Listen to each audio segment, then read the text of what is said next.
नमस्कार दोस्तों, मेरा नाम है सक्षम पांडे और आप देख रहे हैं स्टडी करियर यूपीएससी, जहां मिलता है क्लियर स्ट्रेटजी, रियल गाइडेंस और वो पुश जो चाहिए होता है आईएएस बनने के सफ़र में। आज हम बात करेंगे नेट जेआरएफ पेपर फर्स्ट की सबसे ज़्यादा बार पूछे जाने वाले टॉपिक्स के बारे में, जो पिछले 10 साल यानी 2013 से लेकर 2023 तक के सवालों के एनालिसिस पर बेस्ड है। अगर आप नेट जेआरएफ की तैयारी कर रहे हैं तो ये वीडियो आपके लिए बेहद महत्वपूर्ण है, क्योंकि यहाँ हम देखेंगे कौन कौन से टॉपिक्स ऐसे हैं जो हर साल परीक्षा में बार बार आते हैं। इस वीडियो के अंत तक आपको पूरी क्लियरिटी मिल जाएगी कि किस टॉपिक पर जोर देना है, किस पेपर की किस यूनिट को मेहनत से पढ़ना है। चलो शुरू करते हैं। पेपर फर्स्ट में कुल 50 सवाल होते हैं जो जनरल पेपर यानी टीचिंग एंड रिसर्च एप्टीट्यूड से जुड़े होते हैं।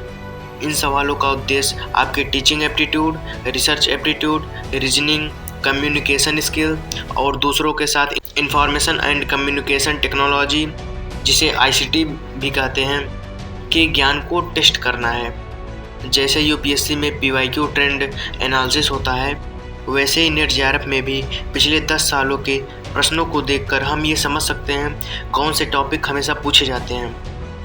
टॉप 9 मोस्ट रिपीटेड टॉपिक्स और उनका एनालिसिस। फर्स्ट, टीचिंग एप्टीट्यूड, शिक्षण योग्यता, जिसे हिंदी में शिक्षण योग्यता भी कहते हैं। यह नेट पेपर फर्स्ट का सबसे महत्वपूर्ण पार्ट है। पिछले 10 सालों में टीचिंग एप्टीट्यूड के लगभग 7 से 8 प्रश्न हर साल पूछे गए हैं। इसमें शामिल टॉपिक्स हैं nature and characteristic of teaching, levels of teaching, effective teaching, types of evolution, instructional facilities. Number 2, research aptitude, जिसे हिंदी में शोध योग्यता भी कहते हैं। रिसर्च एप्टीट्यूड भी सबसे ज़रूरी टॉपिक्स है, जिसमें research method, sampling, hypothesis, research ethics आदि शामिल हैं। हर साल 5 से 7 प्रश्न इस सेक्शन से आते रहे हैं। नंबर 3 है कम्युनिकेशन, जिसे हिंदी में संचार भी कहते हैं। कम्युनिकेशन स्किल पे हर साल लगभग 4 से 5 प्रश्न आते हैं। इसमें प्रोसेस, टाइप्स, बैरियर्स और क्लासरूम कम्युनिकेशन जैसे टॉपिक्स आते हैं जो बार बार पूछे गए हैं। Number 4, information and communication technology, जिसे आईसीटी भी कहते हैं। आईसीटी पे लगभग 3 से 4 सवाल आए हैं, जिससे पता चलता है इसे नज़रअंदाज नहीं किया जाना चाहिए।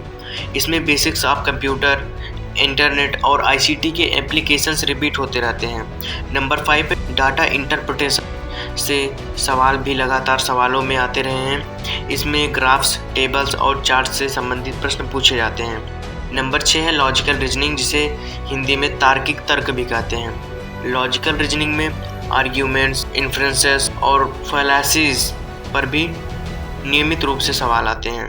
नंबर 7 है mathematical reasoning and aptitude, speed, distance, time, percentage, profit and loss, ratio and proportion जैसे टॉपिक्स से गणितीय सवाल पूछे जाते हैं। यहाँ से हर साल 2 से 3 प्रश्न आते हैं। नंबर 8 है पीपल एंड एनवायरनमेंट, लोग और पर्यावरण। इन्वायरमेंट या पर्यावरण से जुड़े जैसे सवाल pollution, climate change, renewable energy, sustainable development goals भी पूछे गए हैं। नंबर 9, हायर एजुकेशन सिस्टम, उच्च शिक्षा प्रणाली। भारत के higher education system, education commission, governance आदि टॉपिक्स को भी बार बार परीक्षा में जगह मिली है।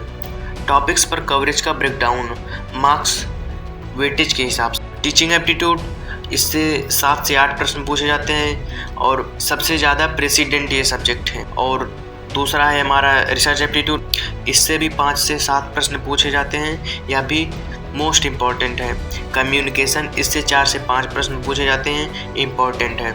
आईसीटी, इससे भी 3 से 4 सवाल पूछे जाते हैं, तेज़ी से बढ़ता हुआ ये क्षेत्र है। डाटा इंटरप्रिटेशन, इससे भी 3 से 4 सवाल पूछे जाते हैं, हर साल पूछे गए हैं।